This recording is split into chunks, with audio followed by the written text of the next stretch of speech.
Matrices and determinants के इस question को रीड करेंगे। Let A B A symmetric matrix such that determinant A equal to 2 and दो matrix दिए है ना। कहने का मतलब पहली मैट्रिक्स का मल्टीप्लाई किया है ए मैट्रिक्स के साथ जो भी सिमेट्रिक मैट्रिक्स है, और वो मल्टीप्लाई करके क्या आ रहा है, ये आ रहा है 1 2 अल्फा बीटा वाली मैट्रिक्स। ठीक है, if the sum of the diagonal element of A is S, small S है, यानी जो ए मैट्रिक्स है, जो सिमेट्रिक मैट्रिक्स है, उसके डायगोनल एलिमेंट का जो सम है वो क्या है, स्मॉल एस के बराबर, then find beta S upon alpha square, है ना।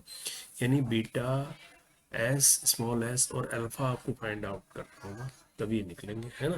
तो देखो इस क्वेश्चन में क्या क्या कंडीशंस इसने दी है, उसको यूज करेंगे। सबसे पहले कहता है A B A symmetric matrix, और कैसी मैट्रिक्स है ये, जो नीचे हमें मैट्रिक्स दी है ये 2x2 की मैट्रिक्स है ना। हम इसको भी 2x2 मान लेते हैं, ऐसा तो कुछ लिखा नहीं है इसने, है ना। तो सिमेट्रिक मैट्रिक्स की देखो क्या कहानी होती है। सिमेट्रिक मैट्रिक्स अगर कोई ए है तो उसका ट्रांसपोज जो होता है उसके इक्वल के बराबर होता है, यानी ए इक्वल टू ए टी होता है। ठीक है, अब हमारे पास मान लीजिए ए मैट्रिक्स हम मान लेते हैं, कोई मैट्रिक्स है ना 2x2 की, यानी इसका एलिमेंट एक ए मान लेते हैं, एक बी मान लेते हैं, एक सी मान लेते हैं, एक डी मान लेते हैं, ये एलिमेंट है। तो इसका अगर ट्रांसपोर्ट निकालें तो ट्रांसपोर्ट क्या होगा, चेंज हो जाएंगे ना, ये जो कॉलम है रो में चला जाएगा, ए सी और बी डी बन जाएगा। ठीक है, ऐसा बन जाएगा ट्रांसपोर्ट। अब हमारे पास ये सिमेट्रिक की कंडीशन है, यानी ए इक्वल टू ए ट्रांसपोर्ट। तो कहने का मतलब जब ये कंडीशन हम लगाएंगे, यानी ये दोनों आपस में इक्वल है, तो इनके करस्पॉन्डिंग एलिमेंट इक्वल होंगे। तो यहाँ से देख रहे हो ए तो ए के बराबर है, लेकिन बी सी के बराबर है, यहाँ पर सी बी के बराबर है और डी डी के बराबर है। कहने का मतलब हम इस कंडीशन में जो हमारा ए है उसको हम क्या ले सकते हैं मालूम है, इसको ए को तो ए ले लेते हैं, चलो बी को भी बी ले लेते हैं, लेकिन सी को भी हम बी ले लेंगे, क्योंकि सी जो है बी के बराबर ही हो रहा है। देखो ये सी जो है बी के बराबर ही हो रहा है, ऐसा मान लेते हैं, और डी को डी मान लेते हैं। तो हम इस तरह से ले सकते नहीं ले सकते, पहले बताओ। अगर ये सिमेट्रिक मैट्रिक्स है हम क्या लेंगे, तीन ही एलिमेंट लेंगे अब, क्योंकि ये दो तो कॉमन हो गए, है ना, इसलिए तीन एलिमेंट के साथ इसको, मतलब एलिमेंट तो टोटल चार है, बट ये दो एलिमेंट इक्वल हो जाएंगे। तो डिफरेंट एलिमेंट कितने हो गए, 3 हो गए अभी। ठीक है, ये हमारा ए आ गया। अब इसने देखो जो कंडीशन दी है, हमने निकालना जो है उस ध्यान रखो, बीटा एस और अल्फा निकालना है। उसके लिए अब ये और दे रखा है इसने, अब क्या दे रखा है ये तो पता लग गया आपको, समझ गए इंपॉर्टेंट चीज। अब एक दे रखा है 2 3 1 अपॉन 3/2, ये मैट्रिक्स है ना।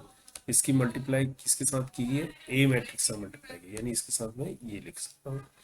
हमने ये मान लिया ए बी, ये भी बी मान लिया, ये इसको डी मान लिया।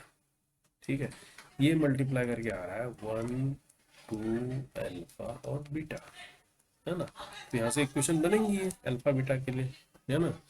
और क्या कर रहा है, if the sum of diagonal element of A is small S, यानी यहाँ से एक चीज और बोल रहा है ये, यानी इनका ए प्लस डी है जो डायगोनल एलिमेंट है, ए और डी, है ना, इन दोनों का सम किसके बराबर है, स्मॉल एस के बराबर है।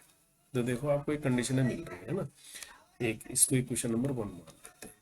ठीक है, ये मिल गया आपको यहाँ से। अब यहाँ से देखो क्या मिलता है, आगे जाके इन दोनों की मल्टीप्लाई करते हैं, मल्टीप्लाई करेंगे इन दोनों की, तो इस रो की पहले इस कॉलम से, यानी 2a, समझ रहे, 2a प्लस बी, ये पहला एलिमेंट निकलेगा इसका।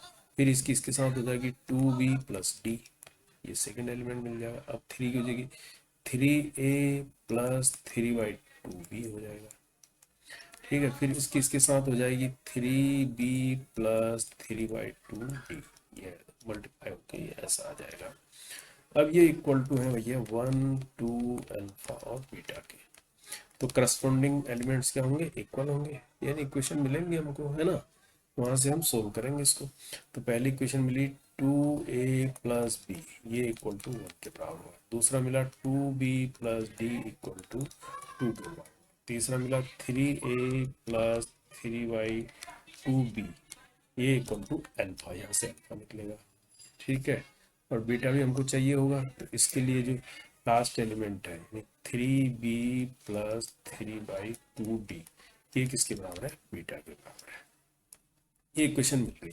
अब इनसे हमने सबसे पहले क्या करना है, ए डी के लिए सोल्व करना है ताकि स्मॉल एस के लिए, है ना। तो अब कैसे सोल्व करेंगे, है ना। और भी कुछ दिया है क्या, तो कुछ नहीं दिया ना, और तो आपको कुछ नहीं दिया, ठीक है ना। यहाँ से अच्छा एक चीज और दी है, सच दैट ये डेटर्मिनेंट ए इक्वल टू 2, ये भी तो दिया है, डेटर्मिनेंट ए इक्वल टू 2, है ना। डेटर्मिनेंट ए यानी ये जो है ये इक्वल टू 2 के बराबर दिया है, तो डेटर्मिनेंट इसका निकालेंगे तो हमारे पास ये मिल गई ना। इसका डेटर्मिनेंट क्या होगा, A D minus B square equal to 2। समझ रहे हो, समझ रहे हो। इससे हमने ये निकाल दिया, A D minus B square, ठीक है। ये इक्वेशन नंबर 2 मान लो, है ना। और ये इक्वेशन नंबर बाकी क्या हुई, ये 3 हो गई, 4 हो गई, 5 हो गई, 6 इक्वेशन हो गई हमारे पास, है ना। यानी ऐसे लिख लेते हैं इसको, और बाद में देख लेंगे कैसे आएगी। ये इक्वेशन हो गई 3, ये इक्वेशन हो गई 4, ये हो गई 5, ये हो गई 6, ये 6 इक्वेशन हो गई। इनसे हमने सबसे पहले क्या निकालना है, अल्फा के लिए हमें ए बी चाहिए, और बीटा के लिए बी और डी चाहिए, है ना। और ये एस निकालने के लिए ए और डी यहाँ भी चाहिए, है ना। तो अब कैसे सोल्व करें इसको, अब इसको सोल्व करने का तरीका ये है कि जो ये है equation A D minus B square upon 2, इसको पकड़ते हैं। इसमें तीनों है ना, A D minus B square upon 2, तो यहाँ से इस इक्वेशन से लेते हैं। इस इक्वेशन से हम क्या करते हैं, किसी एक को एक के लिए इसको सोल्व करते हैं। मान लीजिए ए के लिए सोल्व करते हैं, तो ए की वैल्यू क्या हो जाएगी, यहाँ से 2a की वैल्यू हो जाएगी ये 1 माइनस बी, ऐसे लिख सकते हैं ना, 2a is equal to 1 minus B. तो यानी यहाँ से और आगे बढ़ेंगे तो a इजिकल टू हो जाएगा 1 माइनस बी अपॉन, ये ऐसा हो जाएगा ए। और यहाँ से हम इसको निकालते हैं, इसको d को निकालते हैं अगर, तो d यहाँ से आ जाएगा, फिर हम इसमें रख देंगे, एक चीज निकल जाएगी, तो यहाँ से d आ जाएगा 2 माइनस 2, डी आ गया 2 माइनस 2, ठीक है। तो डी भी निकल गया, ए भी निकल गया। अब इसको कहाँ करते हैं, इन इक्वेशन 2 में, समझ रहे हो, इक्वेशन 2 में रखते हैं। यानी ए की जगह हम रखते हैं 1 माइनस बी है, ठीक है, 1 minus B upon 2 into D, D की जगह रखते हैं 2 minus 2b minus B square. सारा बी में हो गया ना, यहाँ से बी निकलना चाहिए, अब समझ रहे, समझ रहे हो। तो यहाँ पर देखो इस 2 को कॉमन लेंगे तो इस 2 से कैंसिल हो जाएगा, यानी ये 2 इस 2 को और इस 2 को कैंसिल कर देगा। देखो 1 माइनस बी अंदर आ जाएगा, यानी 1 माइनस बी का होल स्क्वायर आ जाएगा, माइनस बी स्क्वायर, ये तो आसान होता जा रहा है ना। तो ए स्क्वायर माइनस बी स्क्वायर का फार्मूला लगाएंगे तो 1 माइनस बी, है ना, प्लस बी होगा एक बार, है ना, एक बार होगा 1 माइनस बी होगा, इक्वल टू हो गया 2। ये तो हो गया देखो कैंसिल, तो यहाँ 1 बचा, यहाँ 1 माइनस 2b बचेगा, ये बाहर 1 से मल्टीप्लाई हो गया, ये रहेगा 2 हो गया। तो minus 2b is equal to हो गया 2 में से 1 गया 1, यानी b में निकल गया आपको b माइनस 1, निकला नहीं निकला, तो आपने b निकाल दिया, तो यहाँ से आ जाओ, ठीक है। यहाँ से a इज इक्वल टू क्या होगा, ये b है, ठीक है, 6 जैसा लग रहा है ना, ये b है, ठीक है। तो a क्या निकलेगा, 1 माइनस बी, बी हो गया माइनस 1/2 अपॉन 2 है ये, है ना।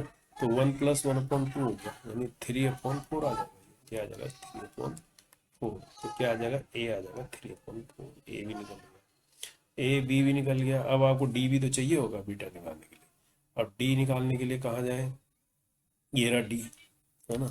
तो डी इक्वल टू हो गया 2 minus 2b, 2 minus 2b, B कितना है -1/2, है ना।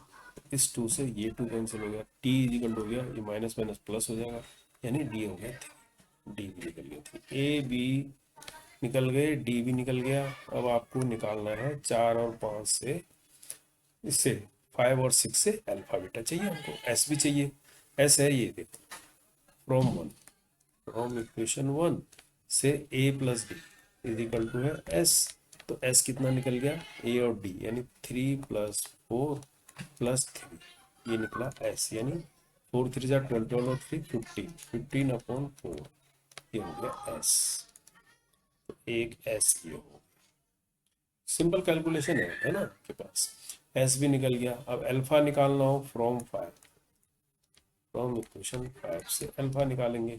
अल्फा क्या निकलेगा, 3a, 3 × 3/4 है ये ए की जगह, और प्लस 3/2 बी की जगह क्या हो गया, -1/2 है ना, इक्वल टू है अल्फा। तो ये जगह 9/4, यहाँ पर भी माइनस हो जाएगा, -3/4 इज इक्वल टू अल्फा। तो 9 में से 3 गया 6, तो अल्फा इज इक्वल टू आ गया 6/4, और छोटा करेंगे तो 2 3 6 2 4, अल्फा आ गया 3/2। समझ रहे हो, तो अल्फा लिख लो यहाँ, अल्फा हो गया 3/2, ये आ गया अल्फा। अब बीटा निकालने के लिए फ्रॉम इक्वेशन 6 में आ जाएंगे। इक्वेशन 6 में आ जाएंगे, 3b, 3 - 1/2 हो गया है ना, प्लस 3/2, और डी हमारे पास निकला था 3, ये इक्वल टू है बीटा। ठीक है, तो ये हो गया -3/2, और ये हो गया 9/2 इक्वल टू बीटा। तो यहाँ से क्या निकल रहा है बीटा, 9 में से 3 गया 6/2, 6/2, 2 3 6, यानी बीटा इक्वल टू 3 आ गया। तो बीटा भी 3 आ गया। अब हमारा क्वेश्चन क्या है, लास्ट में जो निकालना है फाइनल आंसर, वो है beta S upon alpha square, यानी आपको निकालना है beta S upon alpha square. तो बीटा हो गया 3, एस हमने निकाला था 15/4 है ना, और अल्फा स्क्वायर हो गया 3/2 का होल स्क्वायर।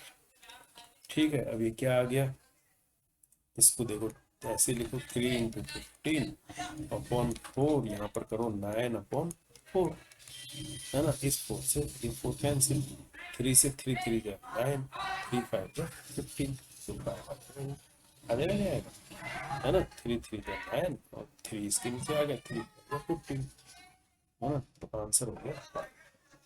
तो अल्टीमेटली कैलकुलेशन आती है, देखो मैट्रिक्स से कितने आसान क्वेश्चन होते हैं, आपको सिर्फ कैलकुलेशन करनी आनी चाहिए, बाकी छोटी छोटी जो है इसमें रूल्स हैं जो आपको पता होने चाहिए। ठीक है, तो इस तरह के क्वेश्चनों को जी मेंस में तो छोड़ना नहीं चाहिए भैया, है ना, बहुत इजी चैप्टर है, थोड़ा सा प्रैक्टिस की जरूरत है।